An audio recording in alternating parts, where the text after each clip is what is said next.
because it's as earlier mentioned that it is a tax absorbed by the Americans. However, it makes us non-competitive Exactly. as compared to other exporters to the United States. Yeah. So, I'm not exempted actually sa mawawalan ng trabaho in the long run. And how much more sa ating mga factory workers na maliliit.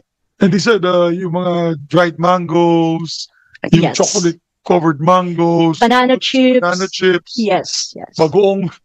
For what about all the food that's exported to the OFW community there? We always send to the Yeah, Filipino stores there. even more affected. Yeah, Mr. that's Chair. more expensive More expensive. for them. Yeah. Yes.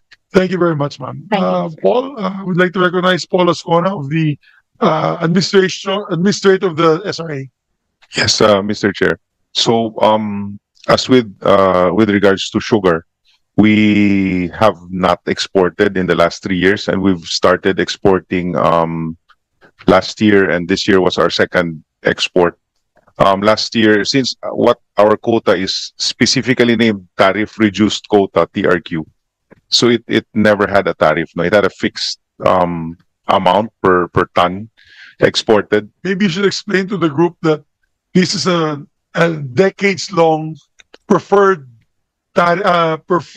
quota given Yes. by the United States, being friends and allies. Yes, Correct? I think the Philippines is getting, I'm not really sure, I think the second or the third highest quota in the world for sugar at 142,000 metric tons.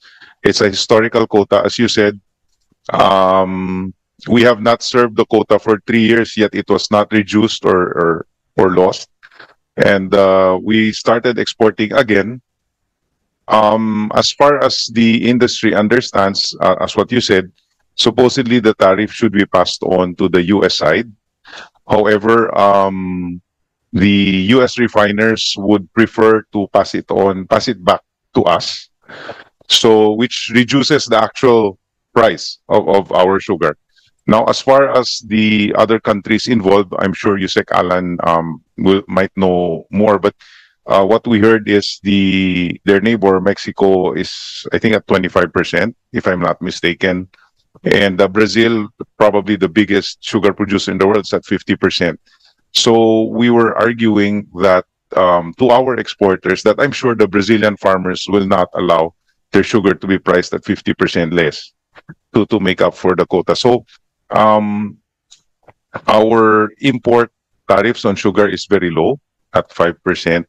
And I think if we can, when it was at 17%, reduced to 10 temporarily, 90 days, the SRA and the DA already wrote the USDA requesting for an exemption. However, it was categorically denied. So we hope we could get exempted, and we hope we could maintain the import tariffs on sugar and probably all the agricultural products. I'm sure Yusek Asis will agree, just to help protect the local industries po. That's all, Senator. Thank you very much. For the meantime, if that's the case that they're being very difficult, then let's just complete our local sugar consumption. Because I know we're always kulang. We always lack production. Yeah. Yes, Mr. Chair. It took me quite a while to understand why we export and import at the same time.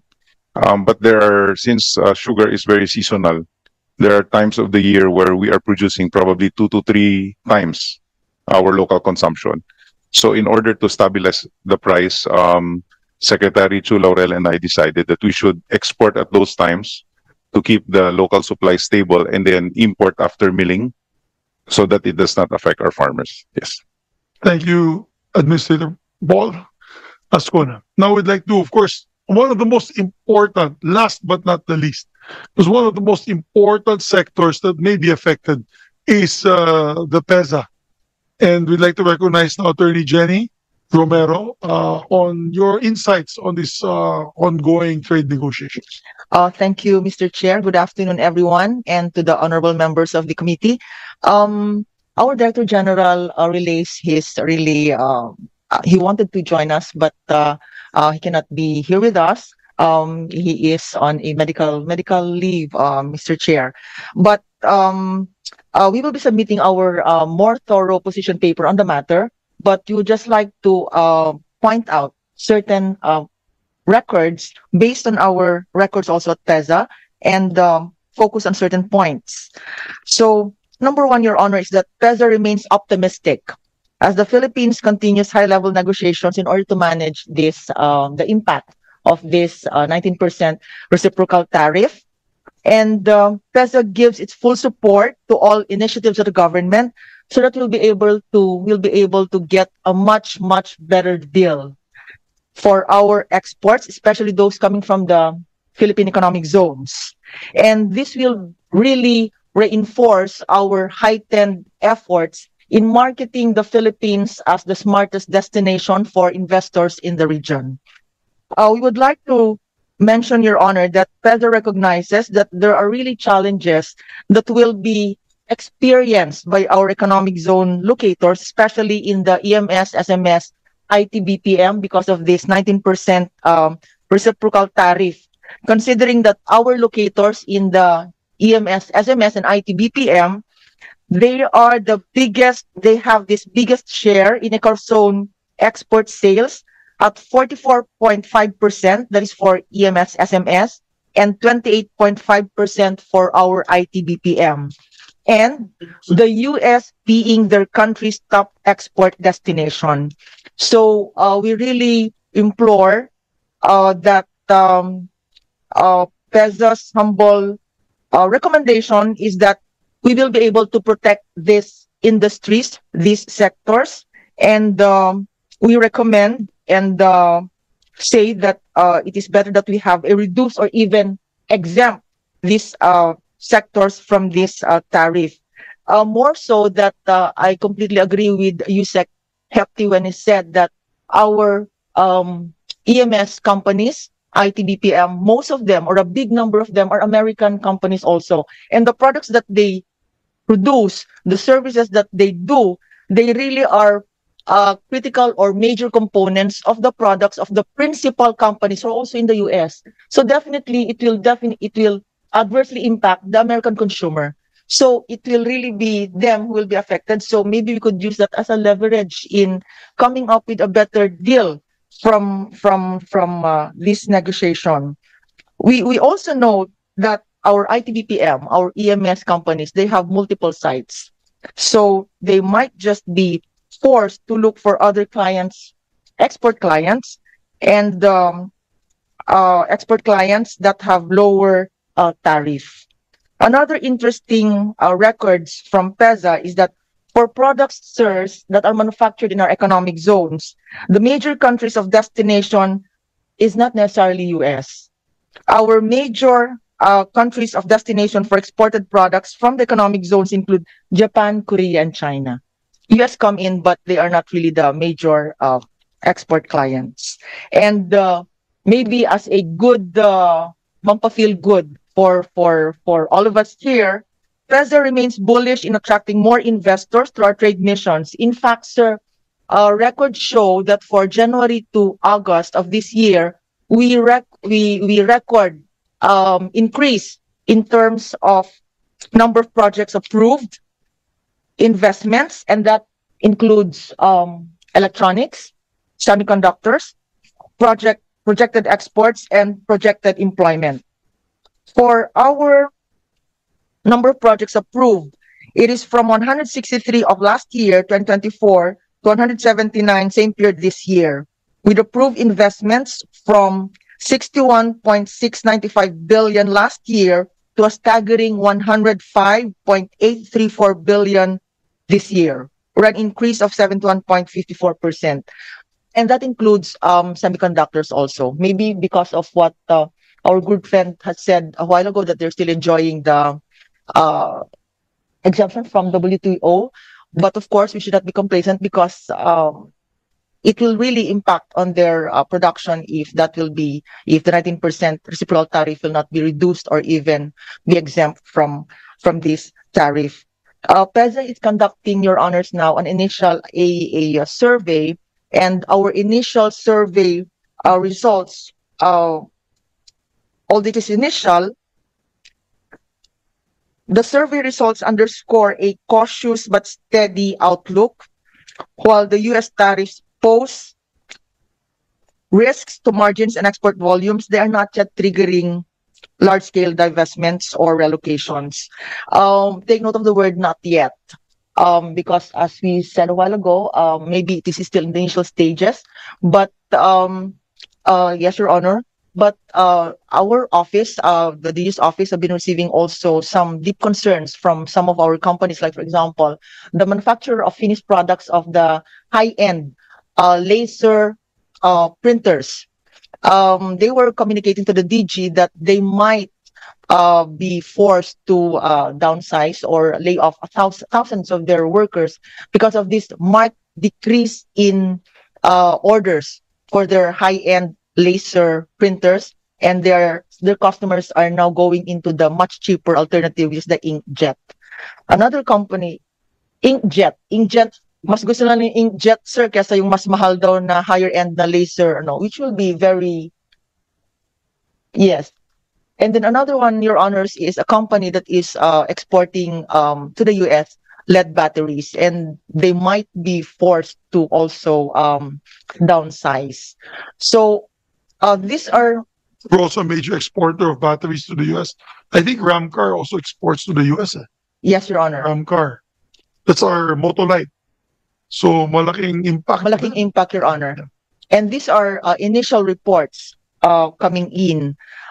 So we really are rallying, and with our mother agency, the DTI, PEZA, you can be assured of the full support of PEZA if you need the assistance of PEZA in all of these negotiations.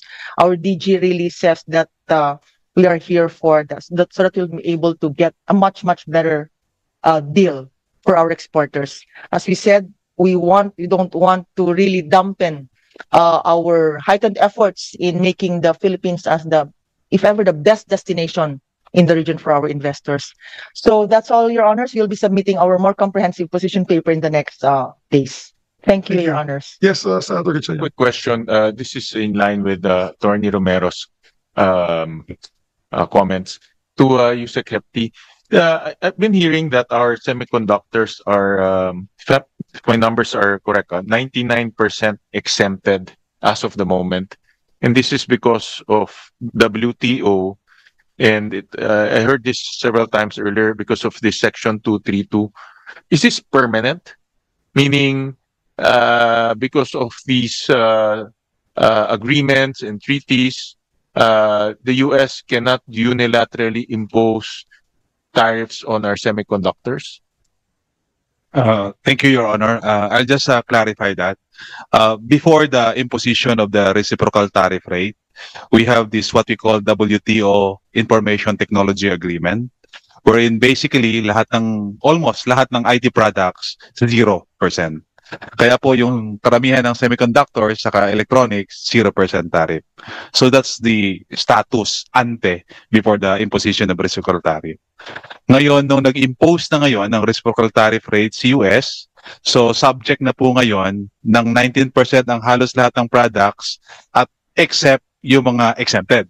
No? At kasama sa mga iilan na na-exempt ay certain tariff lines ng semiconductors.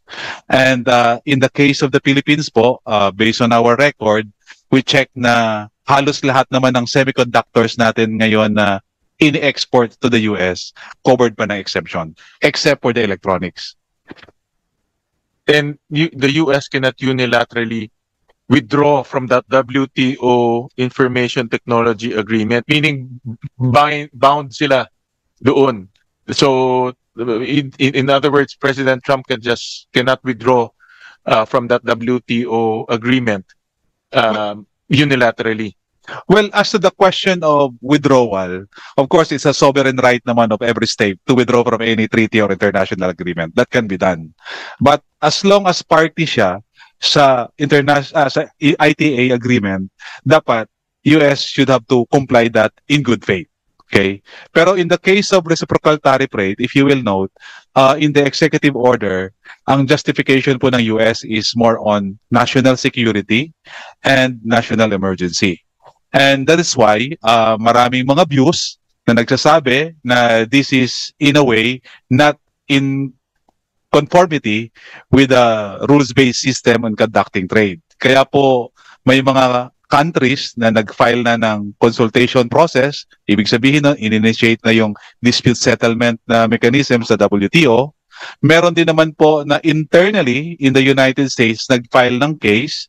That's why recently, as mentioned ni Jason kanina, yung International Trade Court of the US declared na walang basis yung imposition ng reciprocal tariff rate. Although ngayon, inapila po yun ngayon sa Federal Court of Appeals at pending pa po ngayon yun at hinihintay natin yung magiging decision. My point is, with this WTO agreement, there is certainty that our semiconductor industry will be protected. Tama ba? Is that a correct statement, or it's still uncertain in the context of all of these reciprocal tariffs?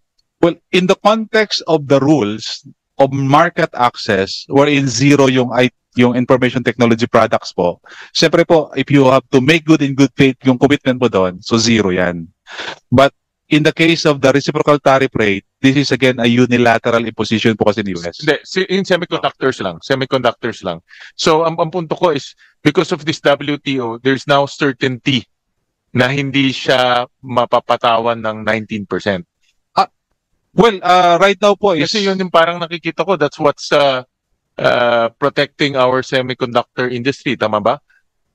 Two things, Your Honor, no? One, as to whether or not it can be imposed or slapped with a 19% reciprocal tariff rate right now. Of course, under the ITA, no, exempted siya. But again, with the executive order issued by President Trump, then there are certain semiconductors and electronic products that are being slapped or imposed right now with 19%. So, ang question na lang ngayon dyan is that, of course, yun yung legal issue. Whether or not the same is in conformity with the WTO rules or the international trade rules. In other words, pwede niya rin ibaliwala itong WTO. If I may interject, Honorable Senators, if it's okay. So, yun po yung view na sa iba. Kaya po yung iba nag-question. Bahala na yung WTO. Kaya po yung iba nag-question before the WTO. Is that possible? Yun ang question. For being an expert in international trade, is that possible? They can just do away with the WTO and impose tariffs on our semiconductors. It has to conform with the rules po, Your Honor. Because under the WTO rules, the general rule is you embrace tariffication policy. So ibig sabihin, no restrictions, as much as possible, tariff rates lang yung i-impose. But may mga exceptions po yun. Yung mga tinatawag nating general exception, security exceptions, no? So, ngayon, magaling sila magpalusot ngayon. Yes, that's why if you will read the executive order of the US, you will note that it is anchored more on national security, national emergency. So pwede. So that's why ang question na lang po dyan is whether or not may basis nga. Kaya po may nagke-question ngayon sa WTO, meron ding internally nagke-question. Kung gagawa ng palusot, pwede. Well, you just have to justify it. I don't want to. No, I think what happened is that Trump is shaking the whole world order. He's shaking the world order. He's fighting with his allies in Europe and becoming chummy with Putin. I mean, he's really shaking the world order. So I think WTO, I don't think he cares about the WTO. Yeah, probably didn't even say. People were probably advising, and he probably said, "I don't care. Just put tariffs on everybody, and it's arbitrary." And a number that he thinks of, he'll just come up with a number and say, "Oh, maybe tomorrow we'll give India 50%." But he just thought about it from the top of his mind. So, unfortunately, that's the leader that they have there, and we have to work with him because the U.S. is one of our top 3 trading partners. So, we have to do what we have to do. So, Mr. Chair, if I may comment as well on the same Christian? topic. So, the 19% country-specific tariffs aside, it's true that we have the WTO ITA, and definitely it's a sovereign right of the United States to withdraw if ever they would. But aside from that, there is the Section 232 of the Trade Expansion Act of 1962. That's where it's dangerous because it has a legal framework under the U.S. statutes. So they could impose tariffs backing it up with the Section 232 of the U.S. Trade Expansion Act of 1962. Compared to the 19% country-specific tariffs, this is not easily negotiated because this tariff is imposed in the best interest of the United States, in the interest of their national security. If they feel like the imports that they got from the Philippines pose risk to the economic and national security of the United States. So definitely, under the WTO ITA, we're currently exempt unless otherwise the President Trump would withdraw. But nonetheless, there's still the looming threat of the tariffs imposed probably after the investigations of the Section 232 is finished. Yes, finally, Jason. Yeah, very quick. Yung bedrock ng multilateral trade system, WTO, is the MFN. That's the most favored nation. Ibig sabihin, non-discriminatory, pantay-pantay. Pwede kang mag-reciprocal tariff if you can prove na meron kang ginawang unfair practice. Sa atin, wala naman tayong unfair practice sa US eh. That's my next challenge kay USEC, pero sa next hearing na yan. Tapos, lastly, we must remember, yung etong imposition ng reciprocal tariff is under the International Emergency Economic Powers Act ng US. Yun ang may pinagbabatayan siya. Ibig sabihin, kaya siya sinachallenge sa ibang countries, saka ng mismong mga states, even the states are kine-question yung federal, yung Washington, dahil nga nag-exceed si Trump na gamitin yung powers na yon. So, this should have been my next question sa next hearing eh. Ano ba yung unfair practice? Ano ba yung trade imbalance sa agri nga, panalong-panalo ang US eh. Ano yung unfair practice kung bakit tayo pumayag sa reciprocal tariff? Kasi doon lang pwede ang reciprocal tariff if mapoprove ng US na meron tayong violate. I mean, you say kahit sa next hearing kasi 3 oras natin pag-uusapan yan, pero that's just the point, Chair. Sana ma-discuss natin ano yung unfair practice na ginawa ng Philippines. Bakit tayo pumasok doon sa reciprocal tariff na 19%? That's Jason. So we've discussed this very extensively, and obviously we'd like to thank the different agencies of government that are here. USEC JEPT, thank you for your patience. I know earlier medyo pointed questions na at, and of course some of my colleagues were a bit excited with the line of questioning, and but you were able to answer quite well. So let's put it on proper context. The negotiations are still ongoing, except on the US side. In other words, it looks like 19%, bahala kayo, to hell with you, but anything that comes in right now is 19% except semiconductors. That's so far it's clear, because the manufacturers, or those doing Pottery Barn and all that, are being stamped 19%. All the food products are being stamped 19%. Agriculture is all being stamped 19%. The lucky guys are the semiconductors. I don't know of any other industry that's not yet slapped with 19%. I think the coconuts are also slapped with 19%. So they're all being slapped 19%. So it's very clear that the US said, to hell with you, was the 19%, everything to come in except for semiconductors. And we are just trying to protect our local producers with or reciprocating and also some measures that will be able to support and protect our producers. So that you're saying is there's no truth to the fact that there's a zero tariff entrance at the moment on all products. So it is specific products. And the specific products that you mentioned was automotive, some agriculture products, which are like wheat and some grains, wheat and soya. Also, what was the other? You mentioned 4. Pharmaceuticals and ano pa, pang-apat. Wheat, soya, pharmaceuticals, and automotive. Yeah, and maybe others you will just explain to the committee in executive session that you're trying to know. But actually, I'm not in favor of an executive session. I think the industry should know. They should know. Kasi I know it's difficult on your part because you're trying to get the best deal for us, but they should be prepared. Because one thing I hate about trade negotiations is when the trade agreements come to us here and we decide and vote for 16 votes to ratify, nabubulaga kami. We're surprised that these are the ones pala that are sacrificed in the trade agreements to being able to trade with other countries. So I would like to be more transparent with the public in general on what are these goods so that they can react. So that they can react like today, they reacted, so that we can also react in terms of negotiating better deals for them. And the offtake of this whole discussion again is, let's diversify our markets. Number one, push natin, I know mabilis na yung free trade agreement natin sa EU, but let's wrap it up. And I'm sure all of us in the Senate will probably give a 100% support and approval for this, like what we did with Korean free trade agreement, 100% din yan. So we can see all these agreements bearing fruit. We've seen them bearing fruit with JAPEPA and all the others.